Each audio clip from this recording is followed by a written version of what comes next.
सुष्मिता अपनी जेठानी शांति के साथ रहती थी। दिखाने को दोनों देवरानी जेठानी एक दूसरे से बहुत प्यार करती थी, लेकिन देवरानी जेठानी के बीच की लड़ाई उन दोनों के अलावा अगर कोई जानता था तो वो थे उनके पति। उन दोनों में हमेशा ही लड़ाई होती रहती थी, कभी खाने को लेकर तो कभी कपड़े को लेकर।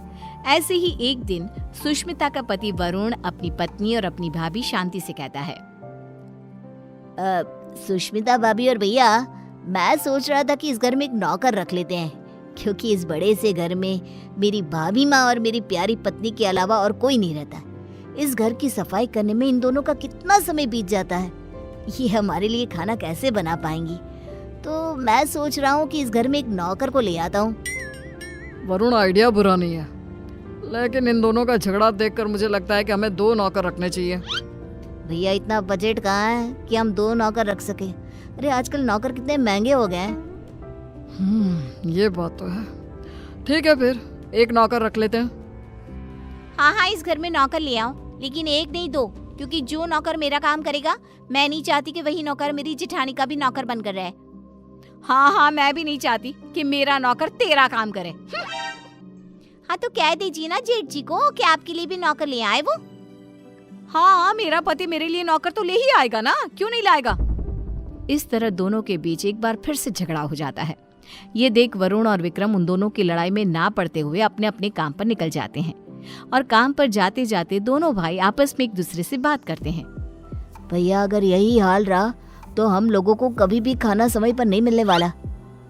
हाँ, तुम सही कह रहे हो वरुण, इसलिए आज शाम को ही हमें एक नौकर का बंदोबस्त करना होगा। इस तरह विक्रम और वरुण अपने काम पर चले जाते हैं, तो वहीं दूसरी तरफ सुष्मिता और शांति की बहस होती रहती है। वो दोनों अपनी बहस में इतनी मगन हो जाती हैं कि उन दोनों को पता ही नहीं चलता कि कब समय बीत चुका है।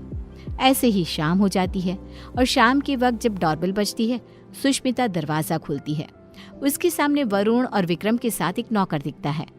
उस नौकर को देखकर सुष्मिता वरुण से कहती है, अरे वाह वरुण जी, आप तो आज सुबह नौकर की बात कर रहे थे, और देखो शाम को आप नौकर भी ले आए अपने साथ। पति हो तो ऐसा, वरना ना हो। सुष्मिता की बातें सुनकर शांति का गुस्सा 7वें आसमान पर पहुंच जाता है, जिसके बाद वो अपने पति के ऊपर चिल्लाते हुए कहती है, अजी आप क्यों नहीं लेकर आए? आपको दिखाई नहीं देता मैं कितनी थक जाती हूँ? अरे भाग्यवान, इस नौकर को मैं और वरुण हम दोनों ही लाए हैं। श्याम लाल किसी एक की चाकरी नहीं करेगा, बल्कि वो पूरे घर की सेवा करेगा। हाँ भैया, बिल्कुल ठीक कह रहे हैं। श्यामलाल, किचन ऊपर है, जाकर खाना बना दो। ठीक है साहब। श्यामलाल किचन में जा ही रहा था कि तभी शांति उसे रोकते हुए कहती है, अरे श्यामलाल, पहले तुम मेरा और विक्रम जी का खाना बना देना। इन दोनों को क्या है, इन दोनों का आराम से बनाते रहना, क्योंकि ये लेट नाइट्स होते हैं। ठीक है मैम साहब। अरे ऐसे कैसे? श्यामलाल, पहले तुम मेरा खाना बनाओगे। बेचारा श्यामलाल उन दोनों की बात में फंस जाता है। वो सर पर हाथ रखकर बैठ जाता है, क्योंकि उसे समझ में ही नहीं आ रहा था कि पहले किसका खाना बनाया जाए। ये देख अब विक्रम श्यामलाल का समय फिक्स कर देता है, और अपने समय अनुसार श्यामलाल अपना काम करता है। कुछ दिन तो घर में शांति का माहौल बना रहता है, लेकिन एक दिन श्यामलाल कपड़े धोने के लिए सुष्मिता के पास जाता है और उसे कहता है, बेन साहब, कपड़े धोने के लिए हैं तो आप मुझे दे दीजिए, मैं अभी आपके कपड़े धो देता हूँ। उसकी बात सुनकर शांति आती है और उसके ऊपर चिल्लाते हुए कहती है, श्यामलाल, तुम पहले मेरे कपड़े धोगे।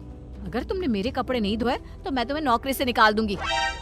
जी, नाम तो आपका शांति है, लेकिन आपके अंदर ना शांति नहीं है बिल्कुल भी। अरे इस समय वो मेरे कपड़े धोएगा। हाँ, श्यामलाल उन दोनों की बातें सुनकर फिर से एक बार फंस जाता है। दुखी होते हुए कहता है, मैम साहब, आप दोनों ही मुझे अपने कपड़े दे दीजिए, मैं एक साथ कपड़े धो दूंगा। नहीं, हमारे कपड़े एक साथ नहीं धुलेंगे। नहीं, हमारे कपड़े एक साथ नहीं धुलेंगे। उनकी बात सुनकर श्यामलाल बेचारा एक बार फिर कंफ्यूज हो जाता है और वहां से मुंह लटकाए नीचे किचन में जाकर काम करने लगता है। ऐसे ही समय बीतने लगता है, और एक दिन श्यामलाल शांति के कमरे में कुर्सी पर खड़ा होकर पंखे को रगड़ रगड़ के साफ कर रहा था। ये देख सुष्मिता नौकर के ऊपर चिल्लाते हुए कहती है, श्यामलाल, तुमने आज तक इस तरह से मेरे कमरे की सफाई तो नहीं करी। अरे ऐसी कौन सी मेहरबानी करी है जेठानी जी, जो तुम उनके कमरे की इतने अच्छे से सफाई कर रहे हो। श्यामलाल कुछ बोलता तभी शांति आ जाती है और सुष्मिता को जवाब देते हुए कहती है, देवरानी जी, आप कुछ नहीं बोल सकती क्योंकि अभी आपके कमरे की सफाई का समय नहीं आया है, तो आप मेरे कमरे में आकर अपना लेक्चर मत दो श्यामलाल को। सुष्मिता मुंह बनाते हुए वहां से अपने कमरे में चली जाती है।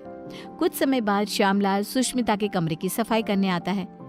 सुष्मिता श्यामलाल से अपने दरवाजे को भी घिसवाती है और अपने शीशे को भी चमकवाती है। कभी अपने कमरे के फर्श को अच्छे से रगड़वाती है और इस तरह श्यामलाल पूरी तरह से फंस जाता है। उसे समझ में ही नहीं आ रहा था कि इन दोनों को कैसे संभाला जाए, लेकिन वो बेचारा करता भी क्या, मजबूर था। ऐसे ही एक दिन श्यामलाल बाजार से सब्जियां लेने जा रहा था, तभी वो खुद से कहता है, क्यों ना मैं एक ही समय पर दोनों मेम साहब की सब्जियां ले आऊं और दोनों को अलग अलग समय पर दिखा दूंगा कि मैं अलग समय पर यही सब्जियां लेकर आया हूँ। यही ठीक रहेगा। इस तरह श्यामलाल सब्जियों को लेकर आ जाता है, लेकिन जैसे ही वो घर में घुसता है वैसे ही उसके सामने सुष्मिता और शांति खड़ी होती है। ये देख श्यामलाल के पसीने छूट जाते हैं।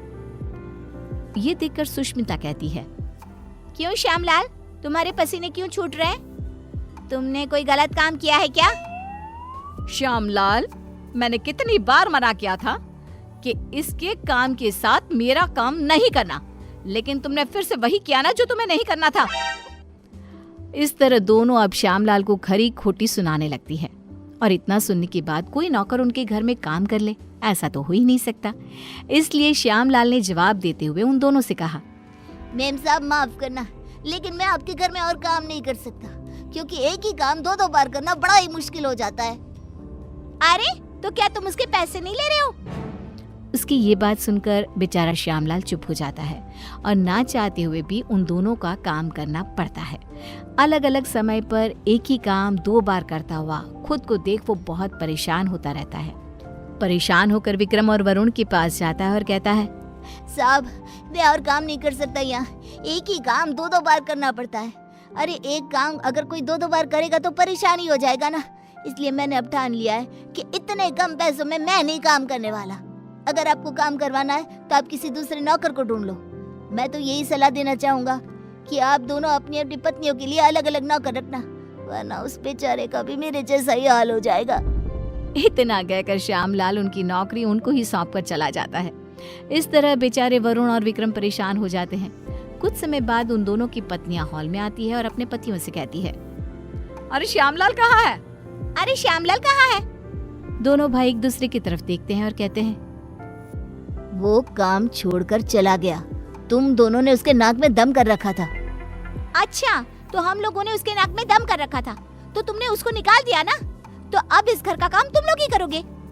हाँ, मेरी देवरानी बिल्कुल सही कह रही है, अब इस पूरे घर का काम तुम लोगों को ही करना होगा। इतना कहकर दोनों देवरानी जिठानी चली जाती हैं। अब बेचारे वरुण और विक्रम दोनों को ही घर का काम करना पड़ता है। घर की सफाई, कपड़े धोते, बर्तन